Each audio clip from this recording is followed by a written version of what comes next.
ଥରେ ଘରମଣି ଜଙ୍ଗଲରେ ଚରୁ ଚରୁ ବାଟବଣା ହୋଇଗଲା। ହଠାତ୍ ତା ସାମ୍ନାରେ ମହାବଳ ବାଘ ହାଜର ହୋଇଗଲା। ଘରମଣିକୁ କହିଲା, ମୁଁ ତତେ ଖାଇବି। ଘରମଣି ବହୁତ ଡରିଗଲା, ହେଲେ ବୁଦ୍ଧି ଖଟାଇ ଏକ ଉପାୟ ପାଞ୍ଚିଲା। ବାଘକୁ କହିଲା, ଆପଣ ହେଲେ ରାଜା, କେତେ ଜୀବଜନ୍ତୁ ଖାଇ ମୁହଁ ଦାନ୍ତ ଅସନା ହୋଇଯାଇଥିବ। ଆପଣ ଯାଆନ୍ତୁ, ପ୍ରଥମେ ଝରଣା ପାଣିରେ ମୁହଁ ଧୋଇବେ ଏବଂ ଝରଣା କୂଳରୁ ମୁଗୁନି ପଥରରେ ଦାନ୍ତକୁ ପଝେଇ ଆସିବେ। ପଝେଇ ଆସି ମୋତେ ଖାଇବେ। ଠିକ୍ କହିଲୁ କହି ବାଘ ଯେମିତି ଝରଣା କୂଳକୁ ଯାଇଛି, ଘରମଣି ଛୁ ମାରିଲା।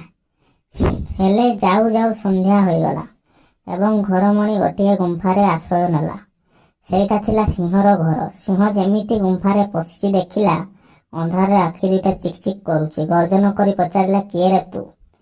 ଘରମଣି ଭାବିଲା, ଏବେ ନିଶ୍ଚୟ ଜୀବନ ଯିବ। ତଥାପି ଏଥର ମଧ୍ୟ ସାହସ ସଞ୍ଚୟ କରି କହିଲା, ମୁଁ ଧପ୍ ଧପ୍ ରାଜା, ମୋ ଶିଙ୍ଗ ଦିଟା ଗଜା, ଏକା ଶିଙ୍ଗରେ ଗଛକୁ ଭାଙ୍ଗେ, ଦ୍ୱିତୀୟ ଶିଙ୍ଗରେ ସିଂହକୁ ମାରେ।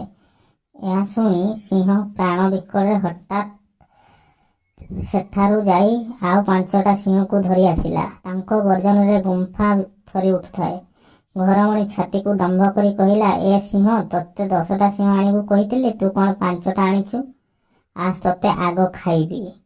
ଏହା ଶୁଣି ସିଂହମାନେ ଭାବିଲେ, ଏହି ସିଂହ ଆମକୁ ଏଠାକୁ ମାରିବା ପାଇଁ ଆଣିଛି। ଯିଏ ଯେଉଁଆଡ଼େ ପାରିଲେ ପ୍ରାଣ ବିକଳରେ ଧାଇଁଲେ। ସକାଳ ହେବାରୁ ଘରମଣି ଘରକୁ ଫେରିଲା। ନିଜ ଉପସ୍ଥିତ ବୁଦ୍ଧି ଯୋଗୁଁ ଘରମଣି ନିଜଠାରୁ ଶକ୍ତିଶାଳୀ ଜନ୍ତୁଠାରୁ ମଧ୍ୟ ନିଜ ଜୀବନ ବଞ୍ଚାଇ ପାରିଲା।